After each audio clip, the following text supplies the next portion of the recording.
बिस्मिल्लाहिर्रहमानिर्रहीम। अस्सलाम वालेकुम। Welcome back to my channel. कैसे हैं आप सब? आई होप आप सब खैरियत से होंगे। आज आपके साथ तिल के लड्डू बनाने की रेसिपी शेयर कर रही हूँ। बिल्कुल आसान और इजी वे में बनाना सिखाऊंगी।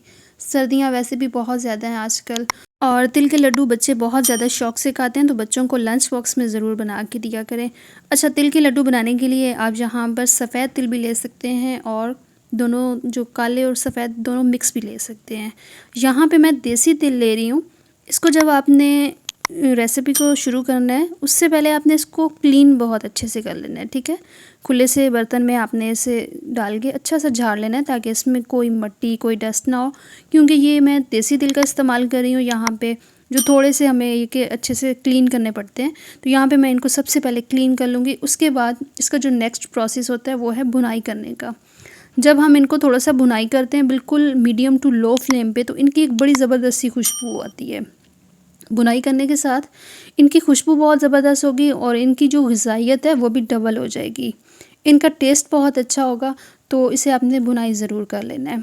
अच्छा, यहाँ पे वीडियो को स्टार्ट करने से पहले रिक्वेस्ट करती हूँ कि प्लीज़ वीडियो को लाइक और शेयर करना ना भूलिएगा। चैनल पर नए आए हैं तो प्लीज़ चैनल को भी सब्सक्राइब करें और साथ में लगे बेल आइकन को भी ज़रूर प्रेस किया करें। यहाँ पर तिल अच्छे से भुनाई हो गए हैं और यहाँ पे जब खुशबू आई तो मैंने फिर इसे एक बर्तन में निकाल लिया। इसे हम साइड पे रख देंगे और उसी कढ़ाई में मैं घी ऐड कर रही हूँ। यहाँ पे आप देसी घी ले सकते हैं, नॉर्मल या फिर ऑयल भी आप ले सकते हैं, लेकिन यहाँ पे मैं देसी घी का इस्तेमाल कर रही हूँ। और गुड़ ऐड कर देंगे इसमें। गुड़ भी मैं यहाँ पे, अच्छा, गुड़ की क्वांटिटी और तिल की क्वांटिटी आपने सेम रखनी है, ठीक है। अगर एक बाउल आप यहाँ पे तिल का ले रहे हैं तो एक बाउल ही आपको यहाँ पे गुड़ का लेना है। दोनों चीज़ों की क्वांटिटी बराबर होगी तो तिल के लड्डू बहुत अच्छे बनेंगे। अच्छा, यहाँ पे इसमें थोड़ा सा मैंने पानी ऐड किया, तकरीबन हाफ़ कप के बराबर। हाफ़ कप पानी इसमें इसलिए ऐड किया है ताकि गुड़ जो है अच्छे से मेल्ट हो जाए और इसकी जो एक परफेक्ट चाशनी होती है वो बन जाए। अब इसको आपने बिल्कुल मीडियम टू लो फ्लेम पे कुक करना है। और इसको बनाने का एक बड़ा परफेक्ट तरीका है ये वाला। अगर तरीका थोड़ा सा चेंज हो जाए या फिर परफेक्ट ना हो तो लड्डू भी अच्छे नहीं बनेंगे और उसका जो टेस्ट है वो भी ठीक नहीं होगा। तो रेसिपी को प्लीज़ फॉलो कीजिएगा, रेसिपी को एंड तक देखिएगा अगर आप चाहते हैं कि आपसे भी मज़ेदार से ये ज़बरदस्त से तिल के लड्डू बहुत आसानी के साथ घर पे बने। अक्सर हमने बाज़ार में देखा होगा कि ये बड़े मज़े के होते हैं, लेकिन जब हम घर पे बनाते हैं तो ये रेसिपी थोड़ी सी ख़राब हो जाती है या फिर इजी नहीं बनती। तो उसका जो एक तरीका है परफेक्ट वो आपसे शेयर कर रही हूँ, तो वीडियो को मिस बिल्कुल भी ना कीजिएगा। अच्छा, यहाँ पे गुड़ की जो चाशनी है वो काफ़ी हद तक थिक हो गई है। एक और चीज़ का ध्यान रखें कि जब भी आपने इस तरह गुड़ की कोई चाशनी वगैरह बनानी है तो उसे आपने आयरन के बर्तन में या फिर दूसरे स्टील एंड स्टील जो होता है उसमें बनाएं, ठीक है। नॉन स्टिक में आपने बिल्कुल भी नहीं इसे कुक करना।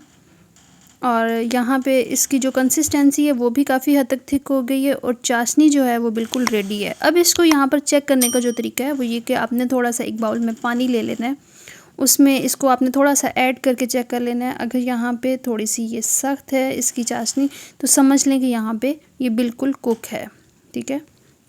अगर ये थोड़ी सी सॉफ्ट है तो मज़ीद आप इसको थोड़ा सा और कुक कर लें ताकि जब हम इसके लड्डू रेडी करें तो वो एक परफेक्ट रेसिपी बन सके। यहाँ पर आपने जब इसको कुक करना है गुड़ को तो बिल्कुल हल्की सी फ्लेम हो। फ्लेम को आपने ज़्यादा नहीं करना वरना बहुत ज़्यादा ओवर कुक हो जाएगा गुड़ और उसमें से फिर एक खुशबू जो है इसकी वो एक अलग सी होगी, ठीक है, जला हुआ गुड़ ना हो। यहाँ पे मतलब आपने कुक इतना करना है गुड़ को ताकि इसकी बहुत ज़बरदस्त सी खुशबू आ जाए। और इसको चेक करने का तरीका ये कि आपने किसी भी बाउल में थोड़ा सा पानी लेना है और उसमें चंद ड्रॉप ऐड कर देने हैं चाशनी के। अगर ये सख्त है तो समझ लें कि ये एक परफेक्ट जो चाशनी है ये रेडी हो गई है। और ये देख लें यहाँ पे बिल्कुल एक परफेक्ट जो इसकी यहाँ पर इसकी जो परफेक्ट कुकिंग है वो हो गई है। अब इसमें जो तिल की क्वांटिटी है वो हमने इतनी ऐड करनी है जितना कि यहाँ पे गुड़ ऐड की है। दोनों की जब क्वांटिटी मिक्स होगी या डबल होगी तो ये एक परफेक्ट रेसिपी बनेगी, मतलब कि सेम क्वांटिटी आपने लेनी है, ठीक है। तिल ऐड कर दिए हैं, अच्छे से इसे हम मिक्स कर लेंगे और हल्की सी फ्लेम आपने इसके नीचे रखनी है। फ्लेम आपने ज़्यादा नहीं रखनी वरना ये गुड़ की जो चाशनी है उसमें से जो इसका अरोमा है वो अच्छा नहीं आएगा, ताकि गुड़ जो है वो जले नहीं। हल्की सी आंच पे बस इसे अच्छा सा मिक्स कर लेंगे। दोनों चीज़ों को जब अच्छा सा मिक्स करेंगे तो ये थोड़ा सा सख्त हो जाएगा और आपने बिल्कुल गरम गरम ही इसके लड्डू रेडी कर लेने हैं, क्योंकि गरम गरम अगर आप इस तरह शेप इसकी दे लेंगे तो वो इजीली बन जाएगी।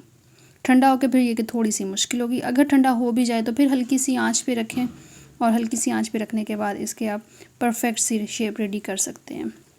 बनाने बहुत ज़्यादा इजी हैं, बहुत इजी वे में बनाना सिखाए हैं, और बिल्कुल इसकी जो परफेक्ट और ऑथेंटिक रेसिपी थी वो आपके साथ शेयर की है। तो आप इसे स्टोर कर सकते हैं 1 से 1.5 महीने के लिए या उससे भी ज़्यादा टाइम के लिए। कोई इसमें मॉइस्चर नहीं होगा, ना तो ये ख़राब होते हैं, ना इनका टेस्ट चेंज होता है। बिल्कुल भी ये खाने में इसका जो टेस्ट है वो चेंज नहीं होगा। बच्चों को ज़रूर बना के दें, बच्चों के लंच बॉक्स के लिए बहुत ही ज़बरदस्त सी रेसिपी है। और वैसे भी सर्दियाँ हैं, सर्दियाँ में बच्चे हों या बड़े, ये तिल के लड्डू हर कोई बहुत ज़्यादा शौक़ से खाता है। तो उम्मीद करती हूँ बिल्कुल आसान और इजी वे में बनाएगी ये तिल के लड्डू वाली रेसिपी आपको पसंद आई होगी। अगर रेसिपी पसंद आई है तो प्लीज़ चैनल को सब्सक्राइब करें और वीडियो को लाइक और शेयर करना ना भूलिएगा। अपना बहुत सारा ख्याल रखें। नेक्स्ट वीडियो तक के लिए अल्लाह हाफिज़।